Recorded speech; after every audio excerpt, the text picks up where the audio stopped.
The first time we met with Rick, we shared our story. Now, this was the third time and the third professional that we had shared our story with, and every time we had shared our story with that professional, they had all said that we were the worst. All of them, well, two of them said, "I can't work with you. This is the worst I've ever heard of." One of them tried to work with us and revealed how unfortunately inadequate he was to handle what he was facing. But we shared our story with Rick, and there was a bit of an awkward pause, and he kind of affirmed Samantha, and then there was this kind of awkward silence, and I said, "So, are we just the worst that you've ever heard?" And I'll never be able to get the image out of my mind where he just calmly looked up and looked at us and he said, "Absolutely not." And he looked at Samantha and said, Do you think that you guys are the worst situation ever?" And he wasn't trying to minimize her pain. He genuinely was just asking. And she said, "Well, I've never heard of anything worse." And he said, "Well, this is a safe place. I'll give you everything I got to give you. You are not the worst. Let me share with you a few situations that I'm dealing with right now." And he rattled off like 3 or 4, situations, and we both were like, "Whoa." And at that moment, there was this immediate safety that we weren't the worst. We weren't the project, right? We weren't a situation that this professional was trying to cut their teeth on and become an expert because they were able to work with the ridiculousness of our situation. But I was thinking about that story and so many of you that I've talked to and so many of you that are just going through this that feel like you're the worst, and it prompted me to do a video on what are the approaches, what are the dysfunctional situations that take the longest to heal? Like, what types of situations are the worst situations? Or what are the things that you could do to make recovery take the longest amount of time? I'm saying it a few ways because I want you to know that today I want to give you just a few instances that will make recovery so difficult. Like if you're doing these things, get ready for a long road. If you or your spouse are doing some of these things, get ready. It's going to take a long time for you to heal. So if you really want to heal quickly, and quickly is a bit of a relative term. Let me say it this way, if you want to take forever to heal, do these things. If you want to cut the legs of your recovery right out from underneath you, if you want to pull the rug out from underneath your spouse or yourself, do these things, because I promise you, if you do these things, man, it makes everything harder, so much harder than it needs to be. I really want to stress to you that I'm not going in any particular order. I'm kind of just going through my notes, but don't feel like I'm going in order so that would lead you to believe that there's any sequential order to, this is the absolute worst and this is a little bit better. Not at all. I'm just giving you criteria to utilize. Obviously, the first one is pretty simple. If you as an unfaithful spouse continue to go back and forth between your spouse or your partner and your affair partner, I promise you that is delaying everything. It's delaying closure, it's delaying forgiveness, it's delaying anger management, it's delaying clarity of mind. I can go on for 20 minutes, but I will just tell you, when that happens, it makes everything take so much longer than it needs to be, and it puts everything about recovery for you in jeopardy. Another problematic approach is to go get general help only. I'm sorry, I don't want to offend you, and I don't mean to minimize the work that you are trying to do, but general help will never be able to give you what infidelity-specific help will be able to provide. I learned it the hard way. Thousands of you have learned it the hard way as well as the easy way. When you're just getting help from a general approach, it just doesn't get into the unique idiosyncrasies of infidelity recovery like anger management, reminders and triggers, intrusive thoughts, reconnecting mentally, emotionally, and sexually. How do you get into breaking free of the affair partner and relapse prevention? And what do you do with the reminders on both sides? And how do you deal with living an open life with accountability measures. And so what may work for people that are going through general marriage trauma, I'm sorry, is not going to be sufficient for the level of trauma and difficulty that you're facing in infidelity. Because when you're dealing with an expert in infidelity, they're able to pinpoint things that the general therapist or general professional isn't able to pinpoint. And when you can get into the granular issues that you will face on a daily basis, it sets you free. It gives you clarity so much quicker. The next approach that is very frustrating for people on the outside who are trying to help are the individuals that constantly talk about getting help but never actually get help.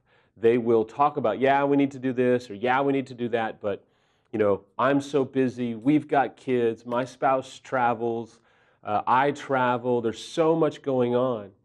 If you don't prioritize recovery, you will suffer the consequences. If you are not intentional about the resources that you utilize, you are delaying the recovery process. You are making it harder for both of you, and you are creating more uncertainty over a long period of time, and you're going to wake up one day and say, how did we get to such a disconnected place maritally or relationally because you chose not to prioritize your recovery? Another approach that's extremely problematic is the couple who cannot manage the anger or the emotions or the flooding and constantly go back and forth in each other's anger. That's why we've created a Timeout Protocol. You could message me. I'm happy to provide it for you. But you have to be able to, if you're an unfaithful, not constantly respond to the emotional flooding and the triggers that the betrayed spouse will deal with. No matter the severity of the situation, they're going to have triggers and they're going to emotionally flood, and it's going to freak you out, it's going to frustrate you if you're an unfaithful, and it's going to confuse you. And if you constantly just go back and forth and don't get any outside help to deal with that, if you don't read articles at affairrecovery.com on reminders and triggers and intrusive thoughts, if you don't watch some videos on how to manage it, you're going to be frustrated, all because you're allowing the anger to rule. You have to be able to take time out. You have to be able to set boundaries to the amount of time that you're going to talk about memories or triggers or issues. You have to be able to not let each other just respond to each other's flooding and heart rate that gets over 100 beats per minute, and now you're living in fight or flight. And that's what so many of you do, and you wonder why it's so hard, because nobody is getting a handle on their emotions. No one is utilizing an expert third party's resource to be able to say, let's not just keep going back and forth in emotional flooding, wondering why we're expending all this emotion and we're not gaining any ground. This is probably the most sensitive one. It's when a primarily betrayed spouse, but it can happen with the unfaithful spouse, refuses to draw boundaries. What I mean is, there comes a point where you have to, and this is a popular quote, I know, but there comes a point where you have to say, I'm not going to keep wondering why it happens. I'm going to keep asking myself, why do I allow it to happen? You see, if an unfaithful spouse gets to dictate what recovery looks like, and they get to decide where you'll go and if you'll go to like a weekend intensive or classes or what have you, if the unfaithful spouse gets to bully you, there comes a point where you have to say, you know what, I'm going to draw boundaries and I'm going to enforce them, and I'm going to go get help to be able to have the courage to draw these boundaries. Because if you don't draw boundaries, there isn't a protection for you, the betrayed, and the unfaithful is going to come and go as they please, say what they want, do what they want, invade your privacy, overstep their bounds because you are allowing it to happen. And this is predominantly for the betrayed spouse. So you've got to be able to say, no, no, no, you don't get to tell me, your victim, how I get to suffer. I have power, I have worth, I have value, I have rights, I have dignity, I have the ability to stand up for myself and protect myself. And so you know what? Here's some boundaries that are going to happen. And if they, the unfaithful in this instance, refuse to respect your boundaries, that's when you begin to hand out consequences. Because if you don't draw boundaries, everything is harder, everything takes longer, and there's usually far more damage than needs to be there.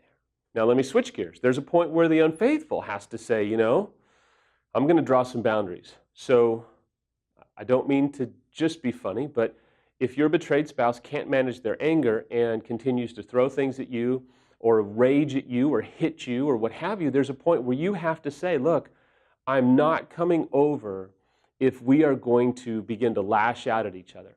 Or if you're in that situation and the betrayed starts to lash out or starts to let their anger get the best of them, you have to leave the situation. You have to immediately leave the house. And I can hear some of you go, well, Samuel, I've tried that and blah, blah, blah. I get it, but this is a boundary.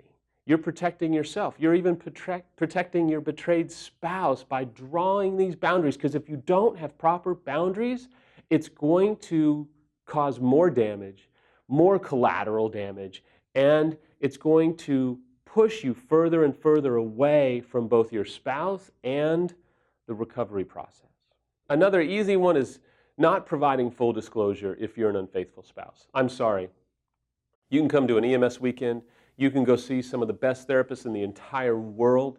You can pay thousands of dollars to get recovery methods in place and all that, but if you refuse to give your spouse full disclosure as an unfaithful, I'm sorry, nothing is going to work and there's not going to be any significant momentum ever. Finally, another pitfall that really makes everything harder and is almost impossible to overcome is when a couple refuses to commit to the process, or when one spouse refuses to commit to the process.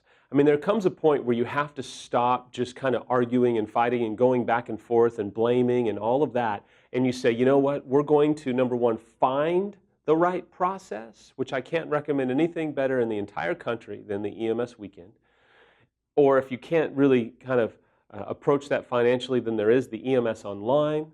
That, again, is a fantastic protocol, and there's even scholarships on our website for that. But if you won't commit to the process that we lay out for you, or another qualified professional lays out for you, you're going to find yourself frustrated and exhausted and eventually give up. Not because of the infidelity, you'll begin to give up because of the exhaustion with the inability to build momentum and get to the other side of the communicative disaster that you feel like you guys are. Finally, and this is for people that are just a lot like I was, there comes a point where you just have to humble yourself. You have to not care who's with you. You have to not constantly say, well, I belong with this group or that group, or, I should be in a better group or what have you. You have to be willing to humble yourself and get therapy or help from people who might be younger than you, who might be smarter than you, who might not be as smart as you are in your field, but are really good at a recovery process that's going to bring about healing. That's for unfaithful and betrayed. You're just going to have to embrace the fact that if you want to heal for yourself, it will absolutely, positively require humility.